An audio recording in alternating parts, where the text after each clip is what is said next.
Muito boa noite, queridas irmãs, irmãos, queridos amigos e amigas. Mais uma vez estamos aqui juntos, nesse novo ano, dando prosseguimento a essas reflexões que tanto têm nos ajudado a continuarmos firmes no caminho de Jesus. Elevemos o nosso pensamento. Mestre querido, agradecemos por mais este ano que se apresenta, agradecemos por mais esse dia, agradecemos por estarmos aqui no Brasil, na pátria do Evangelho, no coração do mundo, terra do Cruzeiro.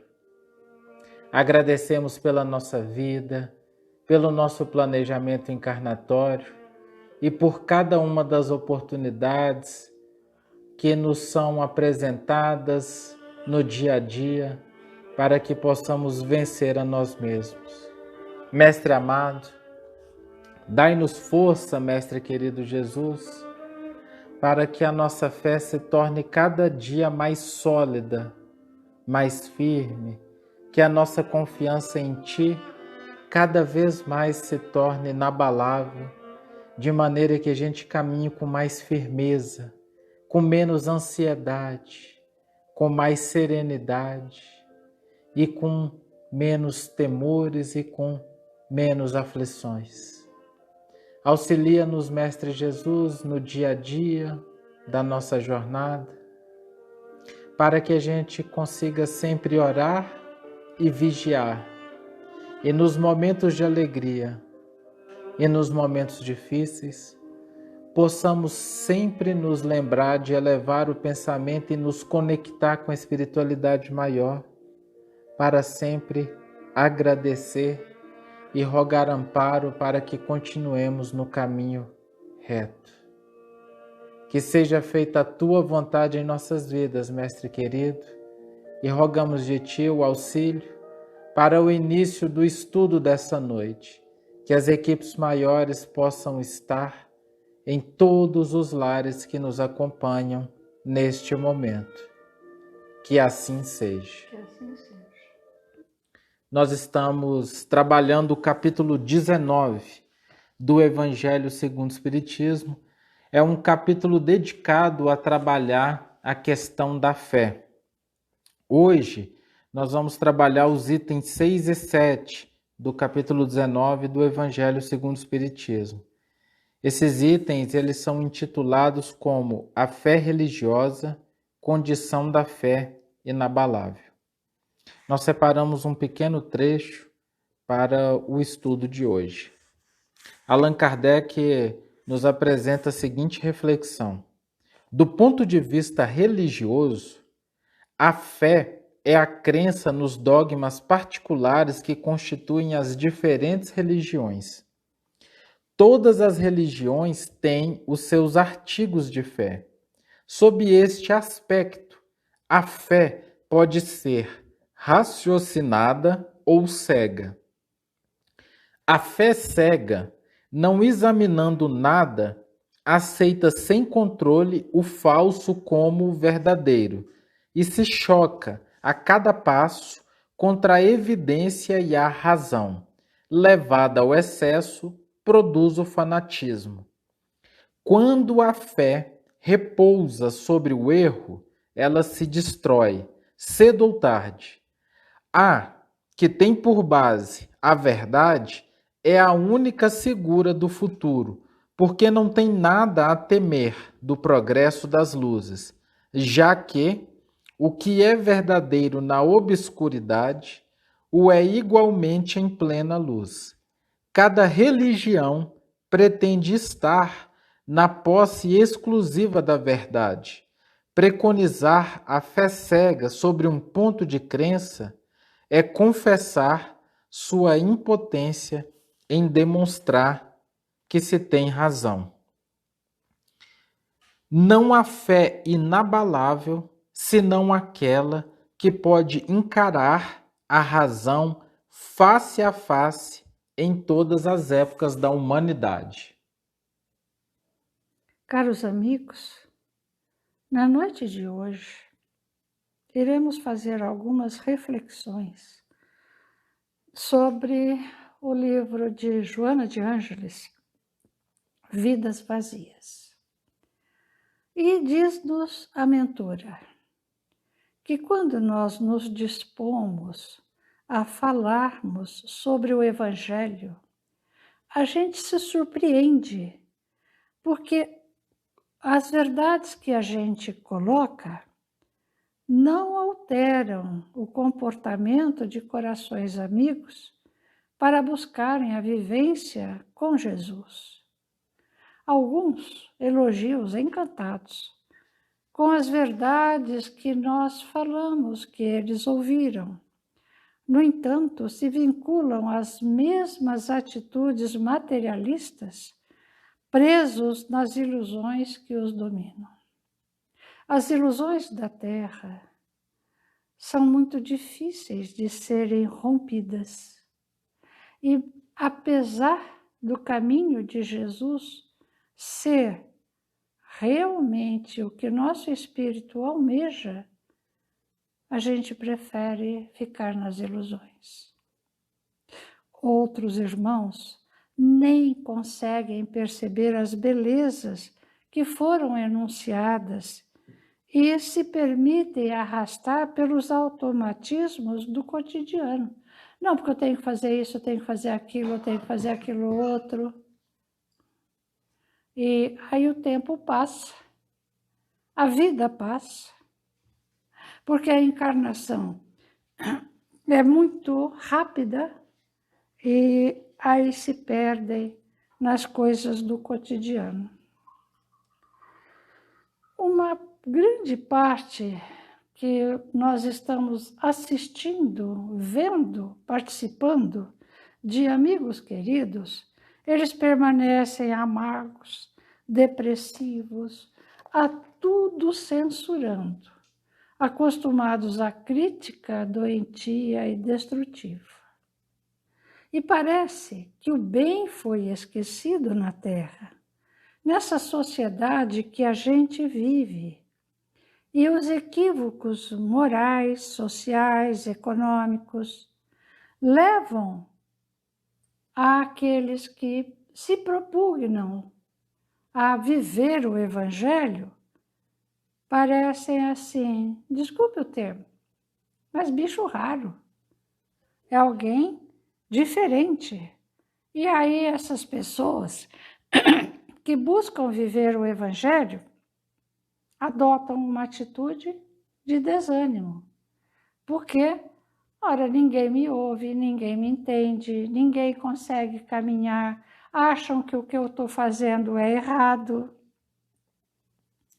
E nós vamos ver que é muito importante, é muito necessário nós compreendermos que os nossos companheiros, habitantes que todos somos da Terra, nos encontramos em diferentes níveis de consciência e que alguns ainda se encontram adormecidos no primitivismo. Isso não quer dizer que, por conta disso, a gente passe a adotar um comportamento em total desacordo com o que aprendemos no Evangelho. Mas nós vamos ver que Jesus, na sua infinita bondade, ele permite que aqueles irmãos que rechaçaram o seu amor, que se encontram hoje no umbral, nas trevas, voltem a se encarnarem, para que seja possível tomarem contato com os valores éticos que são inalienáveis. E aí nós vemos a presença de inúmeros credos religiosos, todos falando do Evangelho. Mas que, no entanto, cada um tem a possibilidade de se afinar com aquele tipo de mensagem. Apesar dos meios de comunicação somente repassarem notícias desalentadoras, nunca houve na Terra, como hoje, o amor que se expressa por intermédio do respeito à natureza, às suas criaturas, solidariedade nos momentos difíceis e lutas culturais em favor de leis mais justas e governos menos arbitrários. E aí nós encontramos a proposta evangélica de Jesus. Façai ao próximo o que gostarias de receber. E o próximo não são somente os seres humanos, são todos os nossos irmãos, sencientes, habitantes da Terra.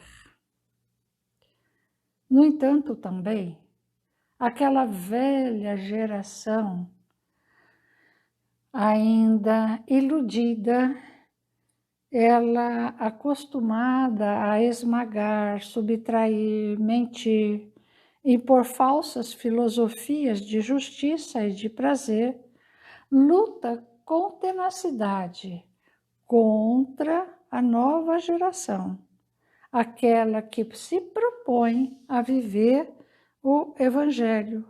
E aí nós vamos ver que essas injunções cruéis estão sendo aos poucos substituídas, mesmo que os meios de comunicação enfatizem o contrário. Costumamos plantar e a sementeira nem sempre corresponde ao que espera o semeador. E há uma passagem muito bonita no livro O Menino do Dedo Verde, aonde ele coloca a terra a mando do jardineiro em vasos e quando volta, vai atrás do jardineiro. Quando ele volta com o jardineiro, os vasos estão floridos de uma beleza ímpar. E o jardineiro lhe diz: em toda a terra existem sementes também, mas somente aqueles, no caso, que têm o dedo verde, conseguem fazê-las florir. Ou seja, aquelas que têm amor. E o que é o Evangelho? O que é a fé, senão a vivência do amor? Porque quando amamos, quando nos ligamos a Jesus com plena confiança, quando sabemos sermos filhos de Deus, herdeiros de todo o universo, como disse a mentora Joana de Ângeles, a Divaldo Franco, que nós somos herdeiros do universo. Então, nós vamos ver que nós estamos nesse momento, renascidos na Terra, para vivenciarmos as leis que Jesus nos trouxe, evidenciadas no Sermão da Montanha. Mas nós vamos ver também que o viver esse Sermão da Montanha é justamente e só possível quando temos esta fé raciocinada, onde nós conseguimos compreender a proposta de Jesus e a vivência que Jesus nos convidou a tê-la. Nós vamos ver que esse programa de amor que Jesus trouxe, ele nos conduz a essa fé inabalável, que por enquanto difícil é vivenciarmos essa fé. E sendo assim, vou lembrar a vocês um trecho do livro A Mensagem do Amor Imortal, de Amélia Rodrigues, que eu me disponho e permito lê-la a vocês. Logo depois, Os companheiros viram-no andando serenamente sobre as ondas eriçadas do mar, naquela noite de leve tormenta. A princípio, supuseram que se tratava de um fantasma e apavoraram-se até o instante em que ele os tranquilizou. Também haviam observado a falência de fé de Simão, o amigo que desejara abraçá-lo sobre as águas encrespadas e depois de dar os primeiros passos ante o vento que açoitava, acovardou-se e temeu, quase afundando, ficando todos comovidos com a sua magnanimidade, amparando o discípulo temeroso. Então, o que é que nos movimenta na nossa jornada nossa aqui da Terra? É o medo, é o orgulho, que nós não queremos ceder, preferindo caminhar iludidos de que estamos cumprindo as tarefas que nos propusemos antes de encarnar, que nós apesar de sermos doentes, porque a doença que temos procede do nosso espírito endividado, mas que na hora certa, Jesus vai nos estender as mãos e a gente vai se levantar. Mas isso não é fé. A fé é confiar. Se Pedro tivesse plenamente confiado em que Jesus o auxiliaria naqueles momentos de travessia do lago de Genezaré, ele teria andado sobre as águas. Mas nós andamos sobre as águas afundando, porque hoje a gente acredita e amanhã a gente se pede socorro a Jesus quando há a presença de algum incômodo que nos assim, afasta daquela fé. Porque não existe acaso. É tudo programado para a nossa existência humana. Se nós tivéssemos a fé inabalável, nós continuaríamos e confiaríamos que Jesus está a nos amparar. A doutrina espírita clareia o nosso entendimento, nos dá de forma lógica o porquê de crermos. Então, nós não temos desculpa para alegarmos desconhecimento. E aí, Amélia Rodrigues nos coloca o seguinte: mesmo hoje, no atual estágio da cultura e da civilização, pululam as multidões que desejam milagres, que anelam por ter resolvidos os seus problemas e não procuram compreender a necessidade de esculpirem nos refolhos do ser os propósitos de espiritualização e de sublimidade interior. Considerando o mar humano tumultuado pelas aflições superlativas, torna-se indispensável que a criatura reflexione e permita que Jesus se lhe adentre na alma, para que os ventos agitados das paixões dissolventes se acalmem. Somente então haverá paz e libertação das doenças da alma, encontrando-se, por fim, a saúde integral. E aí, nós vamos ver que em Mateus, capítulo 7, versículo 24, todo aquele, pois, que escuta estas minhas palavras e as pratica, assemelhá-lo-ei ao homem prudente que edificou a sua casa sobre a rocha. o fato de nós não conseguirmos perceber alguma coisa não significa que ela não exista. Há uns 200 anos atrás, mais ou menos, a humanidade ainda não conhecia a existência dos micro-organismos, fungos, bactérias, vírus, e as teorias que justificavam as doenças eram as mais mirabolantes possíveis. Existia a teoria dos miasmas, existia a teoria das forças telúrico-cósmicas, enfim. Havia um emaranhado de teses para tentar justificar o que causava algumas questões nos seres humanos.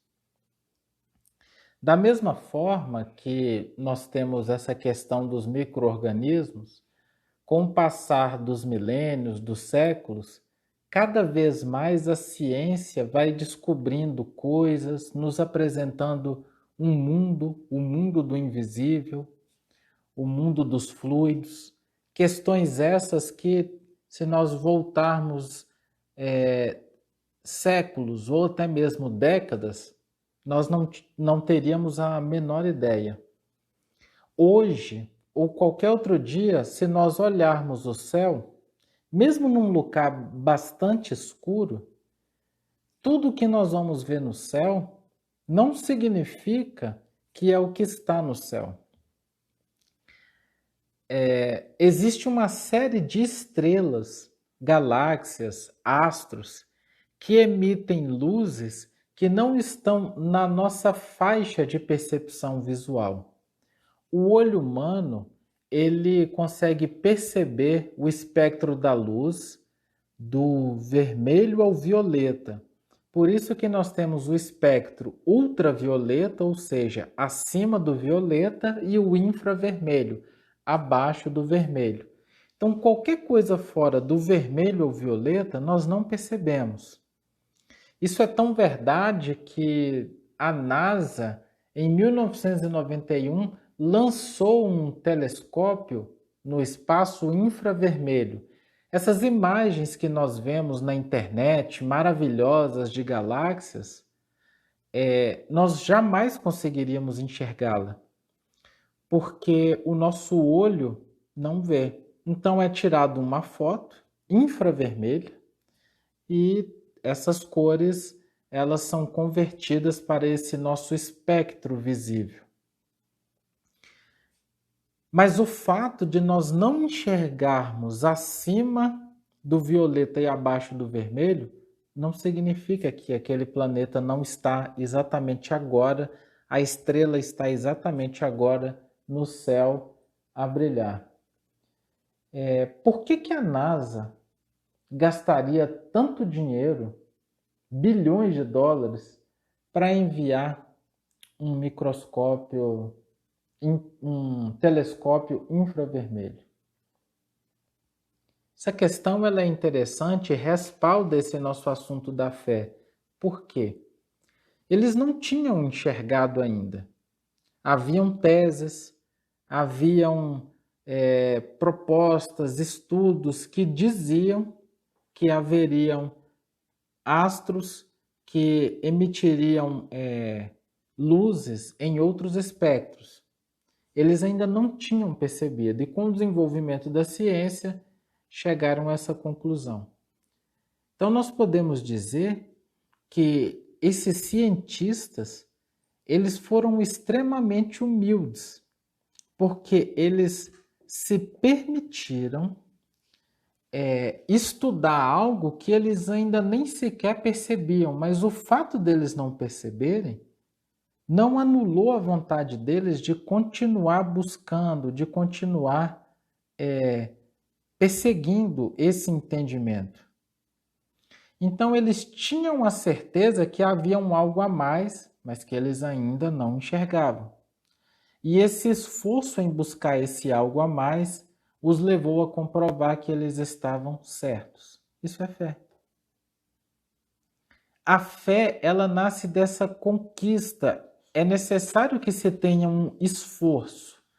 Quando eu uso a razão, e ao usar a razão, eu começo a perceber que há um algo a mais.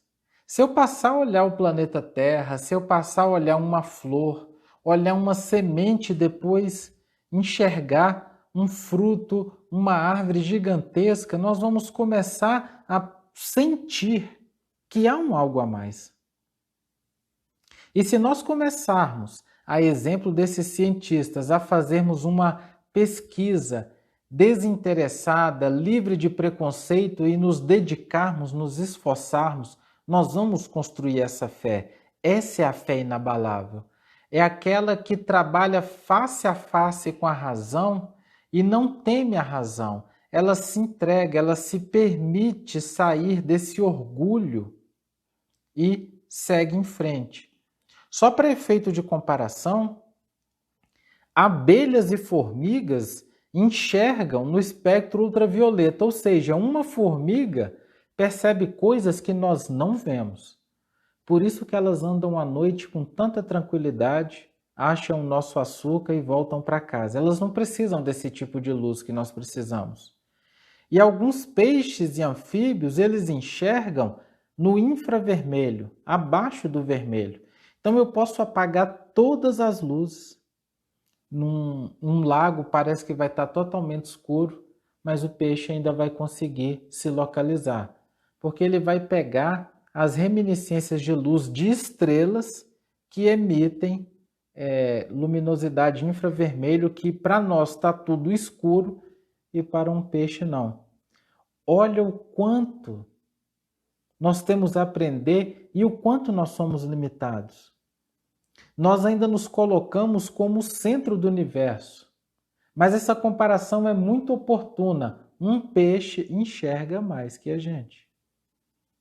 Uma formiga enxerga e percebe coisas que nós ainda sequer sabemos que existem. Essa postura vibratória da humildade, ela é fundamental para alcançarmos a fé. Disso que nós colocamos, nós chegamos à resultante que, em especial sobre a questão da fé religiosa, que todos aqueles que negam veemente a fé religiosa são profundamente orgulhosos. Eu reconheço que essa é uma afirmação até dura, mas é uma verdade para refletirmos. Porque nós negarmos algo só porque nós não conseguimos perceber aquilo, isso é uma fonte enorme de orgulho. Até na ciência, o orgulho leva o cientista a se perder.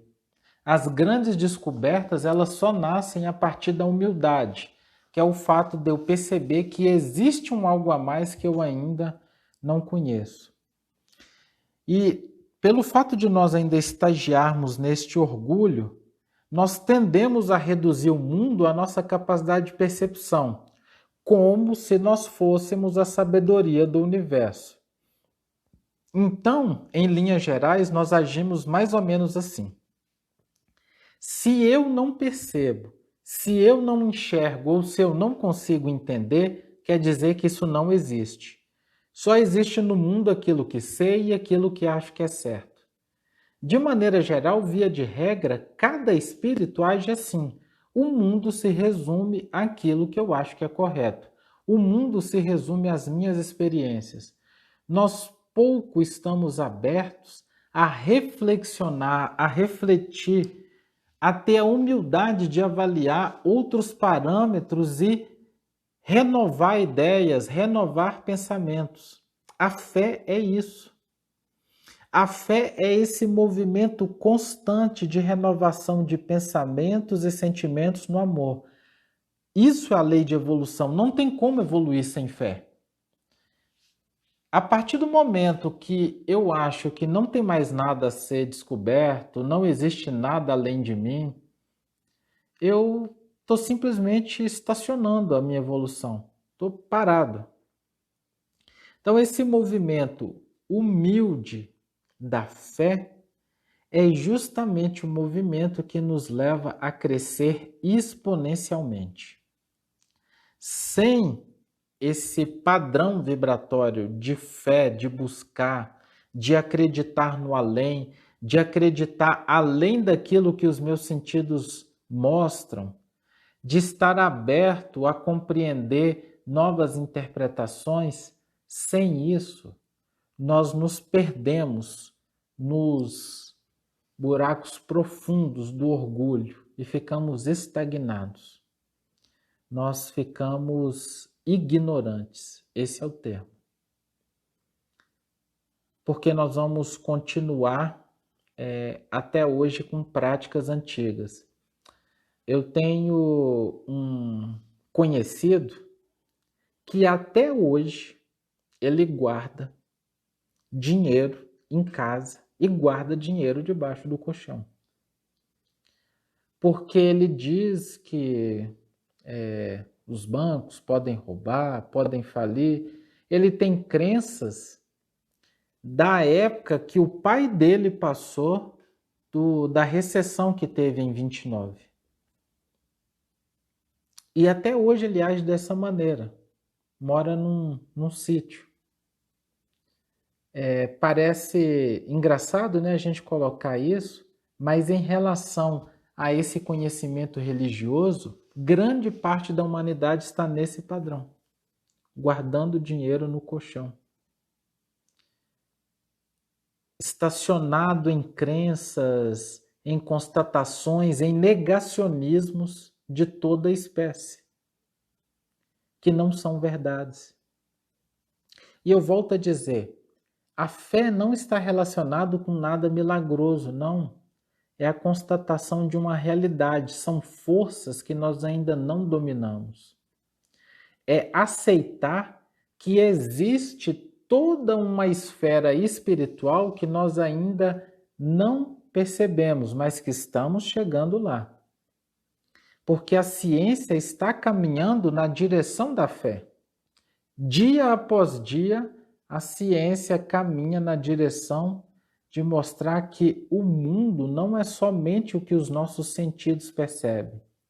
Nós estamos muito perto, muito próximos de ter uma comprovação científica da vida após a carne, porque os instrumentos vão se tornar cada vez mais sutis e vão começar a captar frequências e padrões vibratórios que os instrumentos atuais ainda não pegam. E nesse exato momento, como inclusive nos relata Chico na revista no programa de TV Pinga Fogo, num dado momento, cientistas, técnicos, estudiosos, mexendo em equipamentos que trabalham com essa questão eletromagnética, de repente vão captar o mundo espiritual. Isso está muito próximo de acontecer. E aí nós vamos abrir o olho, meu Deus, existe, sim, existe. Para ter fé, o primeiro passo é admitir que não se sabe tudo e que ainda há muito a se conhecer. Só essa postura humilde, só por meio dela que o espírito se entrega nessa busca de construção da fé. Uma segunda questão que eu queria abordar em relação à fé, para a gente refletir, como último ponto dessa reflexão de hoje, está vinculado ao fato das pessoas dizerem muitas vezes que até querem acreditar, mas não conseguem em função das tantas contradições das religiões. Elas acabam relatando fatos históricos, né? As questões que aconteceram da igreja com Galileu, Copérnico, tantos outros, tantas situações difíceis, e elas colocam toda a responsabilidade nos líderes religiosos, porque às vezes os líderes não conseguem explicar da melhor maneira, o que os líderes religiosos falam, não fazem, e cada um fica nessa condição passiva, como se fosse assim: estou aqui esperando que alguém me prove. Enquanto não provar, não existe. Mas isso é uma atitude irresponsável e inconsequente e uma postura de grande acomodação. Porque se nós quisermos buscar, nós vamos encontrar. Se nós nos debruçarmos de maneira idônea, sem preconceitos, num estudo coerente, não há como nós não sentirmos a existência do mundo espiritual. Basta nós pegarmos a obra Parnaso de Além-Túmulo, psicografada por Chico Xavier.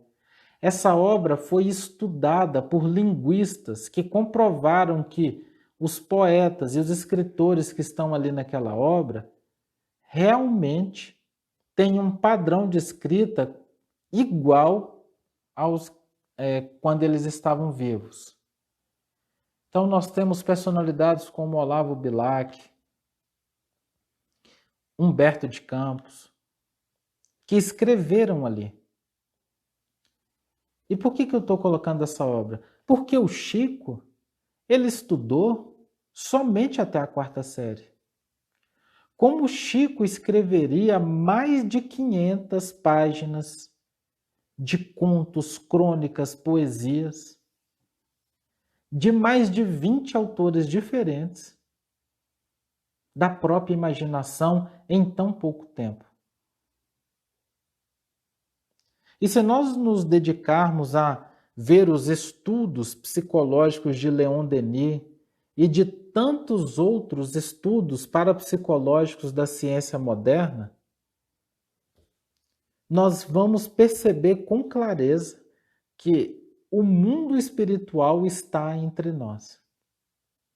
Inúmeros cientistas já reconhecem isso e se debruçam para encontrar uma forma de provar materialmente por meio de equipamentos, assim como há cerca de 200 anos atrás nós conseguimos comprovar a existência de micro-organismos, que hoje é algo tão banal para todos nós.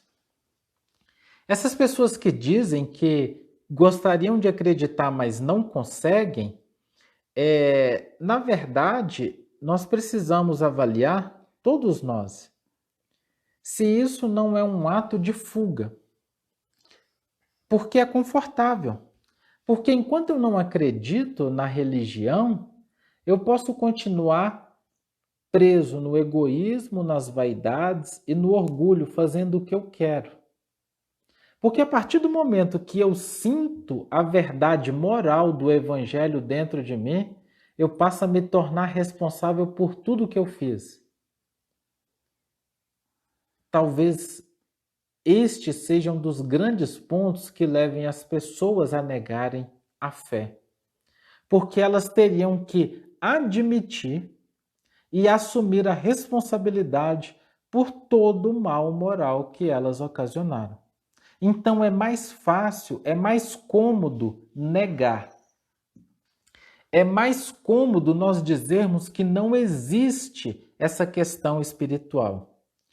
E assim nós ficamos estacionados nesse negacionismo, numa grande ilusão. É similar alguém achar que só porque ainda não conhece o efeito de algo, que esse algo não provocará o seu efeito. Vamos trazer de uma maneira bem simplificada. Em 1500, os grandes navegadores não conheciam os efeitos da luz ultravioleta na pele, dos raios UV. Não existia protetor solar naquela época, não tinha nada. Eles tinham total ignorância. O fato deles desconhecerem o efeito danoso do ultravioleta na pele por muito tempo e por longos períodos não impedia que eles tivessem câncer. Eles só não sabiam o que era. Mas eles tinham doenças e dificuldades de tudo quanto é tipo. Da mesma forma, o simples fato de nós negarmos a religião e negarmos a verdade do Evangelho e da moral divina não nos impede de vivenciar todas as consequências dela. Esse é o tempo de nós deixarmos essas ilusões e passarmos a realmente compreender que existe um Deus bom, justo, eternamente misericordioso, que está no comando de tudo e que a lei que rege o universo é do amor. Enquanto nós não efetivamente nos entregarmos a esta experiência, nós vamos continuar promovendo para nós dores, sofrimentos, angústias e aflições. Então, a fé é essa busca do dia a dia, é um esforço individual de cada um. A fé não vai cair do céu no colo de ninguém. A fé é uma conquista, é uma luta diária, similar à luta de um cientista, que está nesse movimento da busca da verdade, que está dedicado. A fé necessita de vontade e de esforço. Por isso que alguns têm e outros não. Porque a fé é uma expressão individual da busca de cada um. Jesus,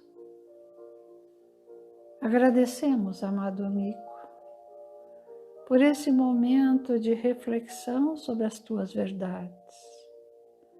Agradecemos, amado amigo, porque nos conduz na compreensão do que seja caminhar contigo. Suplicamos, ó Senhor, que as vossas bênçãos e o vosso amparo possam se espargir por sobre toda a terra, iluminando as consciências, amparando aos que sofrem, auxiliando aos que dirigem. Rogamos-te pelo nosso Brasil, que o vosso amor possa orientar aos nossos dirigentes e possa amparar a todos nós que vivemos nesta terra abençoada.